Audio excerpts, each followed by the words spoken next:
Chaos 2020. You knew it was coming. After months of engineered chaos on the streets, engineered chaos came to America's polling places.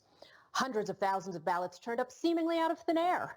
Poll workers in battleground states clocked out just hours after the polls closed and then announced that they wouldn't start counting ballots until a day or 2 or 3 or 9 days after Election Day. Shockingly, in the nation's most hotly contested districts, Republican poll watchers were blocked from exercising their legally protected rights to observe ballot counts. This was the crazy scene in Wayne County, Michigan, where GOP observers got locked out of a voting center on Wednesday.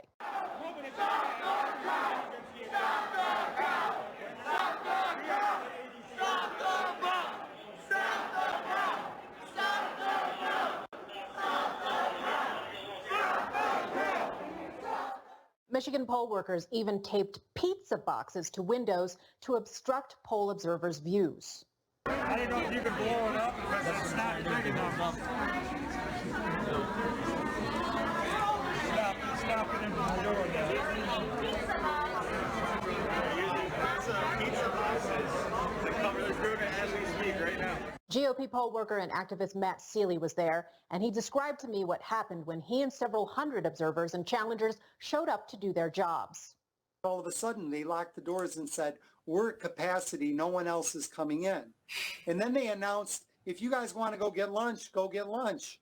So a lot of our workers left to go get refreshment in this ballroom that they provided us with, thinking that when we left the room, they'd let another Republican in to take our place, right? Mm-hmm. Not only did they not let them in, they didn't let the person who went to lunch back in. Meanwhile, the Democrats inside the counting room were provided with an area where they could have bottled water, coffee, donuts. They brought in Jimmy John's box lunches, so they never had to leave the room. So they knew in advance they were going to lock us out.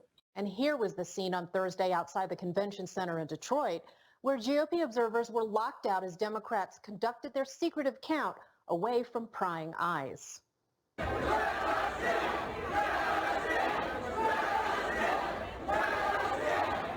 As I warned you weeks ago, anti-Trump forces have used COVID as a grand ruse to hijack the election process. Big League Politics reporter Shane Trejo obtained an audio recording of a Detroit poll worker training session where participants cackled at using social distancing to obstruct challengers' views. That's important because they can come behind your table. But if you don't have 6 feet, they can't come back there. They cannot wear anything that signifies who they work for. It has to be on their card. So they can't walk in with a party or anything on, just like you can on your mask, they can't either. Any questions? So for 6 feet back, they have really good vision. They can actually see. Exactly. Yes, they got really good vision, or they brought their binoculars. 6 feet. That's the rule, right? And you are entitled to your 6 feet. This is all part of the plan. He who harvests the ballots controls the ballots. He who counts the votes controls the votes. This is not conspiracy theory, it's conspiracy truth. Look at Pennsylvania. After winning a ruling from a federal judge to get access to the ballot counting process, GOP poll workers in the Keystone State were still locked out. Can you believe this photo? It looks more reminiscent of a banana republic than our once proud and functional constitutional republic. Trump campaign surrogate Corey Lewandowski condemned the obstruction. They have 8 attorneys fighting us to see these ballots inside. The court order is in effect. They will not give us access, and the sheriff has decided not to come down here to enforce that court order. The sheriff of your county will not come down and enforce a court order. What is going on in this city? What are you hiding? Open up the doors, let us in, let us 6 feet away so that we can have a free and fair election. Here's the thing. The FBI and the GOP both have known for years what the left's election thieves have been up to. Independent citizen journalists and watchdogs like Megan Barth in battleground Nevada have collected evidence of dirty voter rolls for years, and nobody did nothing. And so I've been reporting on voter fraud for 5 years.